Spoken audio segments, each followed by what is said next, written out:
She was not happy. And beware, folks.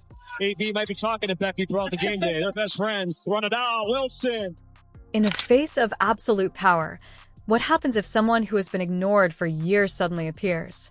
Wilson was in charge of women's basketball. Unquestionable authority, trophies, and MVPs, A'ja Wilson is the winner of the WNBA. But what should you do if all it takes is one phone call to tell you that the future is moving forward without you? In secret, a decision was taken, a legacy was reassessed, and the focus she believed she possessed was shifted to the one player she had spent years trying to discredit.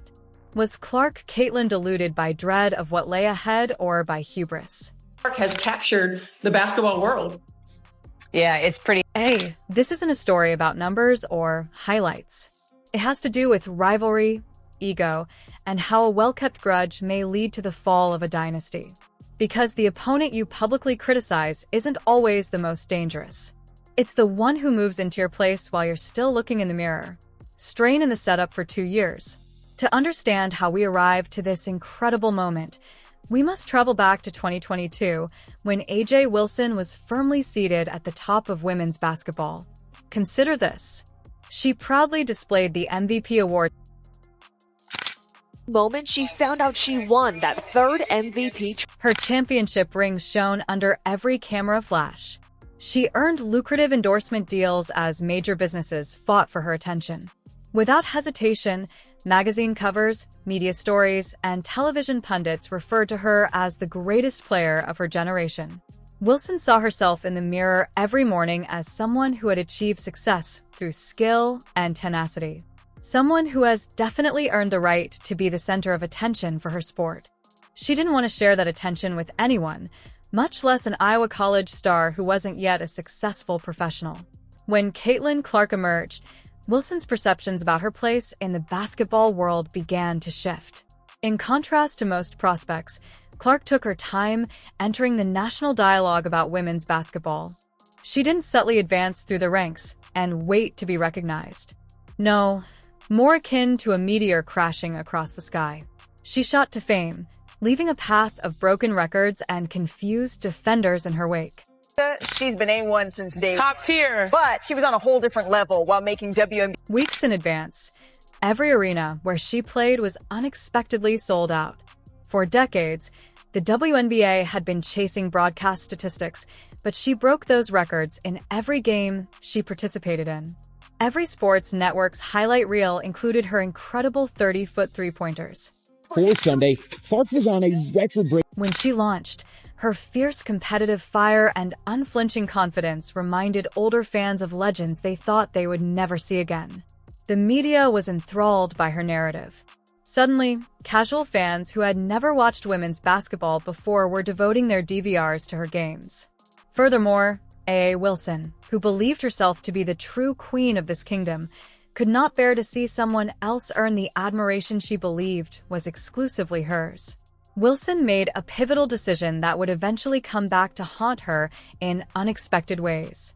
Instead of realizing that a rising tide lifts all boats and that Clark's fame was bringing millions of new eyes to women's basketball, which would eventually benefit everyone, they failed to realize what Clark was doing for the entire sport. She came to the conclusion that Caitlin Clark was neither a co-worker nor an ambassador for the game.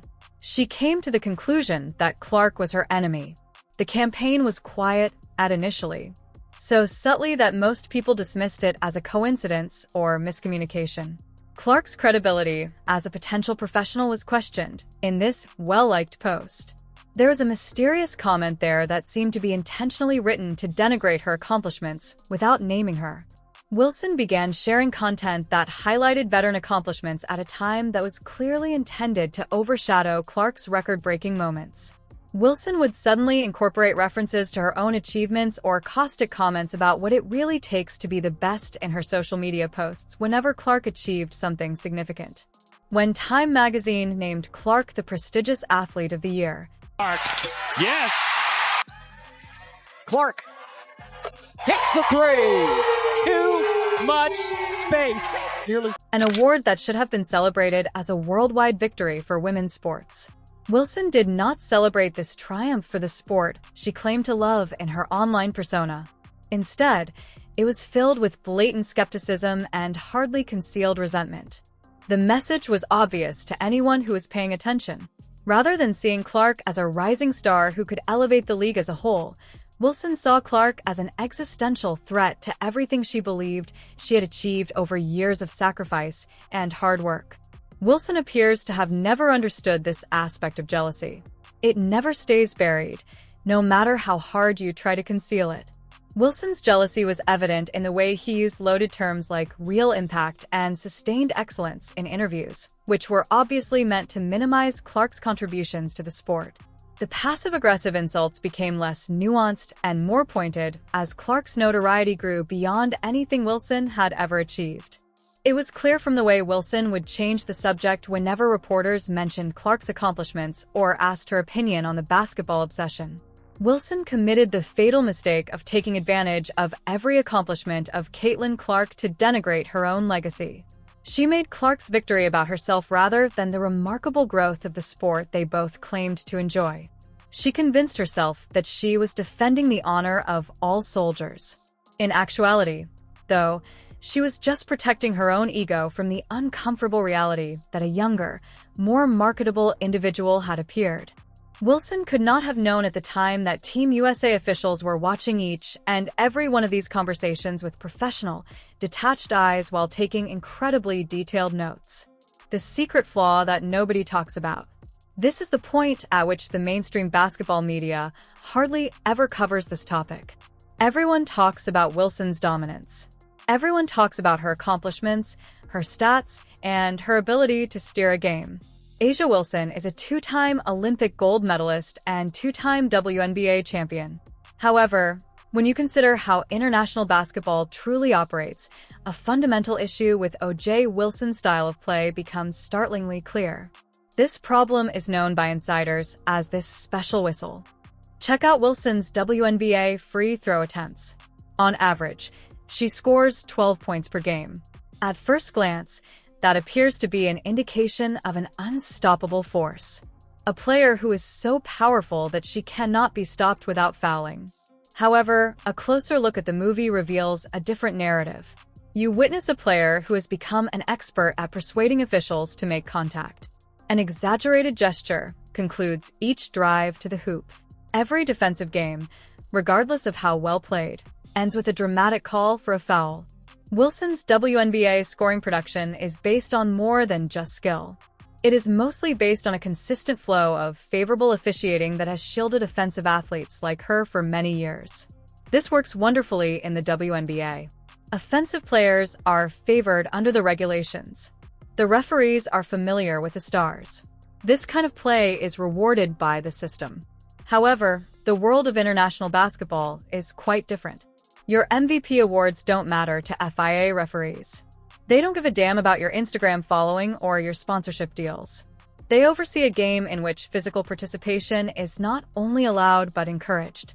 In a typical WNBA game, the kind of collision that propels Wilson to the free throw line 12 times amounts to nothing more than a straightforward play on call in international competition. Scouts from Team USA were horrified by what they witnessed when they watched Wilson participate in international exhibition games. Not only did her scoring efficiency decline, but it plummeted. Wilson appeared to be a totally different athlete after the refs stopped phrasing her foul-baiting tactics and permitted actual physical defense. Her entire offensive rhythm relies on favorable whistles and frequent interruptions, which just never happen on the international scene. She is a player designed for a particular setting. Despite losing in the championship game, you wrote an essay for the player's homage and title as the league's MVP the previous year. Furthermore, neither the Olympics nor the World Cup have that atmosphere. Now, contrast that with Caitlin Clark. When Clark scores, she does it in a way that no referee could ever deny her. Defenders are left gazing at the scoreboard as she pulls up from 30 feet and sinks shots. What is that?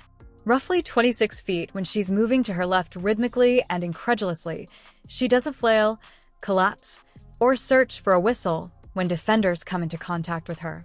She completes it. Her deep-range bombs and step-back three-pointers are the epitome of an independent offense. Instead of making slight contact and waiting for someone to blow a whistle, she outwits opponents with her shot selection, basketball IQ, and footwork. Because her game is based on basic ability rather than system manipulation, it can be played on every court in the world. When you see them side by side, the differences are clear. Wilson makes contact, freezes, and waits for the whistle and the free throws that follow. Clark anticipates contact, makes a mid-air adjustment, and still scores. Wilson's approach is ideal for the WNBA's regulated atmosphere. Because Clark's approach depends only on skill in basketball, it works flawlessly everywhere. The choice that altered everything. The 2026 World Cup preliminary selection pool for Team USA was made public. The amount of teams that will compete in the 2028 Olympics makes this World Cup unique. Wilson also noticed that her name was missing from the list. Her response was heated. According to people close to their group, in an instant, the woman who had spent 2 years believing she was untouchable realized that the same person she had fought so hard to discredit had taken her place. According to reports, the meltdown lasted for days. Wilson began making phone calls right away. Calls to anyone in USA basketball who could provide her with an explanation are frantic.